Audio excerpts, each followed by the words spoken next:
Сәлем достар, бүгін мен сіздерге қыздың бос бөлменің ішінде қалып қойған изоляция фильмінің қысқаша сюжетін айтып беретін боламын. Пакеті телефонға толы бір адамның фургонға отыруынан және үлкен бөлмеге келуінен басталады. Бұл кезде Нейл есімді қыз біртүрлі бос бөлмеде оянады. Және бұл жерде қалай болғанын есіне түсіре алмайды. Ол бірінші кезекте есікті ашуға тырысады, бірақ ол берілмейді. Нейл қабырғада уақытты көрсетпейтін сағатты байқайды. Тек санақ жүргізеді. Ол бұрышта тағы бір зат табады: қызыл арқан және телефонын. Егер телефон ол байланыс құтқару қызметіне хабарласа алса, бұл өте оңай болар еді. Әрине жоқ. Бөлмені тағы 20 рет айналып өтіп, еденде қоңыр із байқайды. Шамасы бұрын осы жерде болған адамнан қалған. Ол терезені байқап, оның не үшін жасалғанын түсінбейді. Және Нейл ақыры бір дыбыс шығарады. Ол айқайлап сол сәтте не болып жатқанын сұрайды. Бөлме жасыл түске боялып, бәрі бірақ тез қалпына келеді. Ол телефонынан мұхиттың суреттерін табады және өзін тыныштандыру үшін мұхитқа қарайтын әдемі жерде екенін айтады. Сондай-ақ телефонда оның танысының суреті бар. Олар өте жақын болды. Терезеге аяқ киімін лақтырып, оны аша алмай қойғаннан кейін ашуланып телефонды қабырғаға лақтырады. Бұл iPhone Нейлдің сүйікті әнін қосады. Сонымен қатар қабырғаны бұзады. Қыз одан шығудың жолын табамын деген үмітпен оны одан ары бұза бастайды. Бірақ ол жерде тағы бір қабырға бар. Бір сәтте бөлмедегі жарық сөніп, таймер 15 минуттық белгіден басталады. Сонымен қатар есік ашылды. Оның артында өкінішке орай тағы қабырға да бар. Бірақ желдетуі бар екенін ол бірден назар аудармайды. Және таймер қайтадан жаңартылады. Бірақ 45 минуттан бастап кері санауды бастайды. Ол оны құлыптаған адамды қарғайды. Және жасыл шам қайтадан жанады. Содан кейін ол өзін қарғап жатқан ер адамның дауысы желдетуден естиді. Не стоит температурить, Джеки Чан? Ол бірден сұрайды, ол кім және ол оны ұрлап кетті ме? Ер адам біртүрлі әрекет етеді және психбольницадан шыққан сияқты жауап береді. Ол оны ұрламағанын, олар жасағанын айтады. Бірақ ол кім екенін айтпайды. Нейлдің көптеген сұрақтары ол жай ғана елемейді және екі-үшті жауап береді. Олар танысып есімдермен алмасады. Ер адамның аты Трэвис. Трэвис қыздың Нейл деген атын естіп күле бастайды. Қысқа ойлардан кейін Нейл арқанмен жоғары көтерілмек. Трэвис ручканың шыдай алмайтынын ескертеді. Солай болады. Нейл құлап есінен танып қалады. Көп ұзамай ол терезенің ручкасы құлап қалғанын көріп, сонымен қатар иығы шығып, қатты бас аурулары мен флешбектер оны азаптай бастағанын біледі. Трэвис оған иығын түзетуге кеңес береді. Ал Нейл оны ұрлап әкеткен ұрламағанын тағы да сұрайды. Трэвис Нейлмен бірдей бөлмеде екенін белгілі болды. Қыз өзінің сүйікті әнін қосады. Ал Трэвис те оны ысқыра бастайды. Нейл оны қайдан білетінін сұрайды. Трэвис бұл оның сүйікті әні деп жауап береді. Осы уақыт ішінде оларды бір адам бақылайды. Трэвис Нейлдің осы жерде қалай сезінетінін сұрайды. Ол қатты ашуланшақтық пен қорқыныш сезінетінін айтады. Ал Трэвис өзін осында болуға лайық деп санайды. Сөйлесу кезінде Трэвиске біреу келеді және ол айқайлап бастайды. Нейл Трэвисті өлтірді деп ойлайды және ол жағажайда екенін және онымен бәрі жақсы екенін тағы да елестете бастайды. Бірақ Трэвис тірі болып шығады. Ол әлі де біреудің келуінен кейін сұрақтарға жауап бергісі келмейді. Трэвис жаман болып қалады.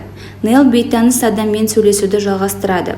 Ол үшін ол алаңдай бастайды. Оған көз жеткізді, ол оны ұрлап әкеткен жоқ. Трэвис қатты шаршады және Нейл оларды сол жерден шығаруға тырысып жатқанда ұйықтамауын сұрайды. Нейл қабырғадан қандай да бір сым тауып Трэвистан қайтадан ұйықтамауын сұрайды. Және ол осы жерде соған ғана сенетінін айтады. Оған Трэвис осында ғана, ал сыртқы әлемде оған қамқорлық жасайтын туыстары бар деп айтады. Нейл Трэвистен жақсы көретін адамнан айырылды ма деп сұрайды. Нейл телефондағы қыздың суретін қарап, ол жоғалтқанын айтады. Трэвис те жақын адамынан айырылды және бізге оның сол қыздың телефонындағы суретке қарап тұрғанын көрсетеді. Нейл иығында қандай да бір имплантты байқайды және ол оны қалай имплантациялағанын есіне түсіре алмайды. Қызға сыртқа қалай шығуға болатыны ойына кіреді. Ол сынған тұтқаны алады. Ал таймерде 15 минут қалғанда желдеткіш қақпақты бұрап бастайды. Бұл оған уақытты қажет етеді, бірақ ол онымен күреседі. Ол Трэвиске бұрап бастауын айтады. Нейл иығын әдейі шығарып, желдетуге шығарады. Ол лазер сәулесіне тиіп қатты дабыл басталады. Бүкіл бөлме сары түске боялған. Трэвис үрейлене бастайды және оның артынан оралудан қорқады. Нейл одан тынышталуын сұрайды. Ол иығын түзетіп, кездейсоқ имплантты сындырады. Оларға 1 минуттан астам уақыт қалды. Ал Трэвис қайтадан үрейлене бастайды. Бір сәтте ол қауіпсіз жерде екенін және мұхитқа қарап тұрғанын айтады. Бұл Нейлдің тыныштандыру үшін айтқан сөздері. Міне, қақпақтар екі жағына бұралған кезде таймер 0-ге жетеді. Олардың арасындағы есіктер жабылады. Нейлдің бөлмесінде мылтық пайда болады.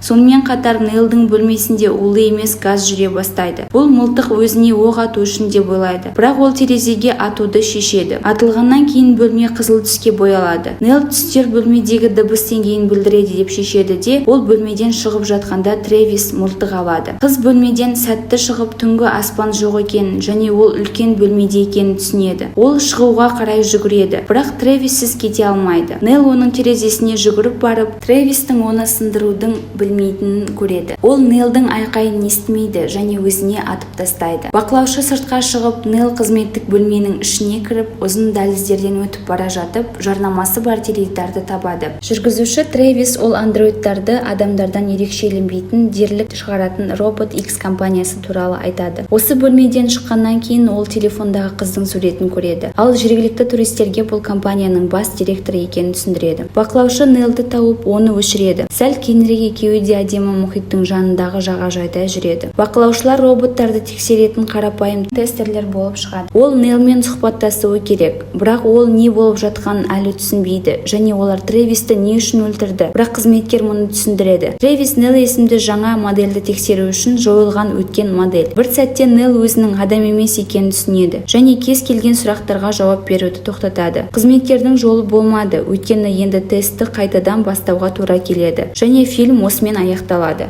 Сіздерге фильм ұнаса, оған 1-ден 10-ға дейін баға қойыңыз. Бейненің астына лайк басып, арнаға жазылуды ұмытпаңыз. Біз үшін бұл ең жақсы қолдау. Алдымен жаңа бейнелерді көру үшін қоңырауды басыңыз.